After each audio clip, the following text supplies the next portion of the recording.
নির্বাচনের সময় যে কোনো বুথে সুরক্ষা এবং ন্যূনতম পর্যবেক্ষণকে সুনিশ্চিত করবার জন্য আজকে আমরা একটা পিআইএল ফাইল করলাম। এই সার্ভে করবার দায়িত্ব যাদের আগে ছিল ম্যাকিন্টশ বার্ড, তারা হঠাৎ 6 মাস আগে এই কাজ পারবে না জানিয়ে দিয়ে চলে গেল। কেন চলে গেল তার পেছনে রহস্যটা কি?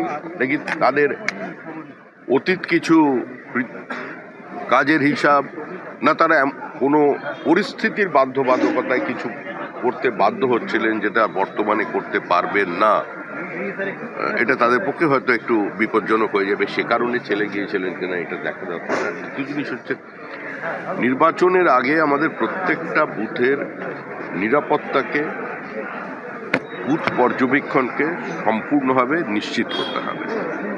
এই সুনিশ্চিত ব্যবস্থা যাতে হয়, ইমিডিয়েটলি কাউকে যাতে এখানে নিয়ে আসা হয়, কোনো কোম্পানিকে দায়িত্ব দেওয়া হয়, সে ব্যাপারের জন্য আমরা ইসিআই এর কাছে করেছি, পিআইএল ফাইল করেছি।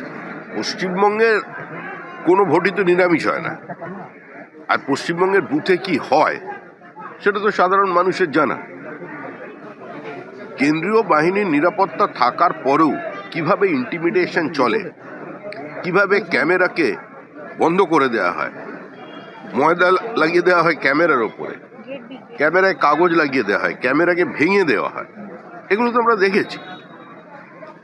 সিআরপিএফ থাকে তো বুথের বাইরে পর্যন্ত, কিন্তু গোটা বুথের মধ্যে যখন মানুষ ভোট দিতে ঢুকে তারা কি অবস্থায় ভোট দিতে ঢোকেন, বিরোধী দলের এজেন্টদের অবস্থা কি হয়, এই নিয়ে তো প্রতিনিয়ত প্রশ্ন উঠেছে, আর এগুলো দৃশ্যমানতায় আছে। রাজ্যে একটা নির্বাচন হয়ে গেল, কলকাতা কর্পোরেশন নির্বাচন, আমাদের দলের প্রাক্তন ডেপুটি মেয়র মীনা পুরোহিত, যিনি 5 বারের বেশি জিতেছেন, তার বুথের মধ্যে ঢুকে ভাঙচুর করা হলো, তাকে শারীরিকভাবে নিগৃহীত করা হলো, কোথাও কোনো ব্যবস্থা নেওয়া হলো না। মধ্য কলকাতার একটি জায়গায় একটি পথচারীর পা উড়ে গেল বোমায়, রাজ্য নির্বাচন কমিশন বললেন যে ওখানে চকলেট বাজির মতো কিছু একটা ফেটে থাকতে পারে, এইটা হচ্ছে তার প্রতিক্রিয়া। তো সেখানে নির্বাচন অবাধ এবং শান্তিপূর্ণ হয় পশ্চিমবঙ্গেটা তো জানা নেই। এই তো এত বড় বিহারের নির্বাচন হয়ে গেল, অনেক রাজনৈতিক নেতারা রণহুঙ্কার দিয়েছিলেন, ভোট চুরি বলেছিলেন, পুকুরে ঝাঁপ দিয়েছিলেন, কিন্তু তারপরে যখন নির্বাচনের ফলাফল বেরিয়েছে, কোনো আরজেডির বাড়ি জেসিবি মেশিন দিয়ে ভাঙা হয়েছে, কাউকে বিহার ছাড়তে হয়েছে, কোনো কংগ্রেস অফিসে আগুন লেগেছে, কোনো মহিলার শ্লীলতাহানি হয়েছে, তাকে সামূহিক বলাৎকারের শিকার হতে হয়েছে, কোনো প্রাণহানি হয়েছে, তাহলে বিহার, উত্তরপ্রদেশের মতো রাজ্য যেগুলোর দিকে বুদ্ধদেব বাবু একসময় আঙুল তুলে বলতেন যে আমাদের কিছু বলার আগে একবার বিহার, উত্তরপ্রদেশের দিকে তাকান, তাদের ভোট সংস্কৃতি বদলে গেল। আর আমাদের এখানে কি চলেছে, আমাদের হেল্প ডেস্কগুলোকে ভেঙে দিচ্ছে, এসআইআর চলছে, বিএলওদের বাধ্য করা হচ্ছে কিছু ফলস স্টেটমেন্ট আপলোড করার জন্য। ফিরহাদ হাকিম তো দরবার খুলে দিলেন 55 বছর 60 বছরের লোককে তাদের বার্থ সার্টিফিকেট দেওয়ার জন্য। সীমান্তবর্তী প্রত্যেকটা জেলায় আজকে সেখানে ডমিসাইল সার্টিফিকেটের ব্যবস্থা করা হচ্ছে। তো পশ্চিমবঙ্গের সঙ্গে অন্যান্য প্রদেশের পরিস্থিতিটা সম্পূর্ণ ভিন্ন। 11টি রাজ্যে এসআইআর চলেছে। আমাদের রাজ্যের মুখ্যমন্ত্রী কাগজ ছিনতাই করার সময়ও এসআইআর এর কথা বলছেন। তো স্বাভাবিকভাবেই এখানে নির্বাচনকে অবাধ এবং শান্তিপূর্ণ যদি করতে হয়, তার জন্য ইসিআইকে অন্য কোনো ব্যবস্থা করতে হবে। ম্যান্ডেটরি বার চলে যাবার পরে কেন এতদিন পর্যন্ত কোনো কোম্পানিকে বরাদ দেওয়া হলো না?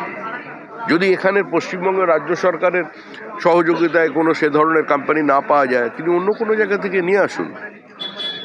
কিন্তু নির্বাচনকে অবাধ এবং শান্তিপূর্ণ করতে গেলে শুধুমাত্র ওই ভোটার লিস্টের এসআইআর করলে চলবে না, বুথকে সুরক্ষিত রাখতে হবে, নজরদারি বাড়াতে হবে, সম্পূর্ণ তাদের নজরদারিতে নিশ্চিদ্র নিরাপত্তার মধ্যে মানুষ ভয়মুক্ত হয়ে যাতে নিজের ভোটাধিকার প্রয়োগ করতে পারেন, সেটা দেখবার দায়িত্ব নির্বাচন কমিশনের।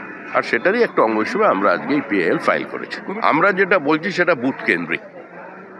রিপোর্ট তো প্রকাশ্যে এসেছে যে কত সিসিটিভি ক্যামেরা ভেতরে বন্ধ ছিল 4 ঘন্টার জন্য। তো সেটা সম্ভব হলো কি করে? তো আমরা তো সেই বিষয়টাকেই তুলছি। সেটা এসআইআর এর জন্য তারা ফিল্ডে সার্ভে করছেন। 15 বছরের ছেলে 3 সন্তানের বাবা হয়ে গেছেন, তেজি ছেলে। তো সে ব্যাপারটা যেন দেখবেন। বাবা থাকে উত্তর 24 পরগনায়, 10 পুত্রের বাড়ি হচ্ছে মুর্শিদাবাদে, 5 কন্যার বাড়ি মালদায়। এইসব ব্যাপারগুলো ওই মাইক্রো অবজারভার যারা আসছে তারা একটু দেখবে ক্ষতি। কারণ আমাদের বহু জায়গায় তো কমপ্লেন লঞ্চ করতে দেওয়া হচ্ছে না, তারা আক্রান্ত হচ্ছে, প্রাণনাশের হুমকি দিচ্ছে। এই যে বিএলও আত্মহত্যা করার গল্পটা শুরু করেছেন, হাজার হাজার বিএলও তো আমাদের ফোন করছে কোন পরিস্থিতির মধ্যে কাজ করতে হচ্ছে, কিন্তু তারপরেও বিএলওরা ভালো কাজ করেছেন, খুব সুবিধে করে উঠতে পারেনি। এখন যেটা করছে তৃণমূল কংগ্রেস বেশ কিছু জেলায়, যেভাবে বার্থ সার্টিফিকেট বানিয়ে দিচ্ছে, আর যেভাবে ভারতবর্ষের বিভিন্ন প্রান্তে যখন বাংলাদেশি ধরা পড়ছে তাদের কাছ থেকে যে পরিচয়পত্র পাওয়া যাচ্ছে সেগুলো পশ্চিমবঙ্গ থেকে তারা সংগ্রহ করেছে। তো এটা তো করে জাতীয় নিরাপত্তার সঙ্গে, আভ্যন্তরীণ নিরাপত্তার সঙ্গে কম্প্রোমাইজ করে ফেলছে। এই অবস্থার বাইরে তো বেরিয়ে আসা দরকার। এটা তো শুধু কোনো তৃণমূল কংগ্রেস, বিজেপি, সিপিএম, কংগ্রেস এদের বিষয় নয়। এই বিষয়টা ভারতবর্ষের সমস্ত নাগরিকদের এবং পুরো পশ্চিমবঙ্গবাসীর। এই বিষয়টা তো সম্পূর্ণ ভিন্ন। শ্রমিকদা তিনবার কড়া নির্দেশিকা সত্ত্বেও এখনো পর্যন্ত এইআরও সহ 4 জন ডাটা এন্ট্রি অপারেটর, তাদের বিরুদ্ধে এফআইআর করা হচ্ছে না। কি চাইছেন? এই প্রশ্নটা আপনারা আমাদের এখানে যিনি নির্বাচনী আধিকারিক আছে তাদের করুন, আমি তো তাদের মুখপাত্র নই। আর এটা রাজ্য নির্বাচন কমিশন নয়। রাজ্য নির্বাচন কমিশনটা হচ্ছে তৃণমূল নির্বাচন কমিশন। মানে পশ্চিমবঙ্গে যে সরকারটা চলেছে 14 বছর ধরে, এটা এখনো পর্যন্ত পশ্চিমবঙ্গের রাজ্য সরকার হয়ে উঠতে পারেনি। এটা তৃণমূল কংগ্রেস সরকার থেকে গেছে। আর আমাদের দেশে যে সরকারটা চলেছে সেটা ভারত সরকার। আর এটা একটা স্বতন্ত্র সাংবিধানিক সংস্থা। একটা রাজ্যে বারবার যদি একটা সাংবিধানিক সংস্থা চ্যালেঞ্জের সম্মুখীন হয়, আক্রমণের সম্মুখীন হয়, তাহলে কি হবে?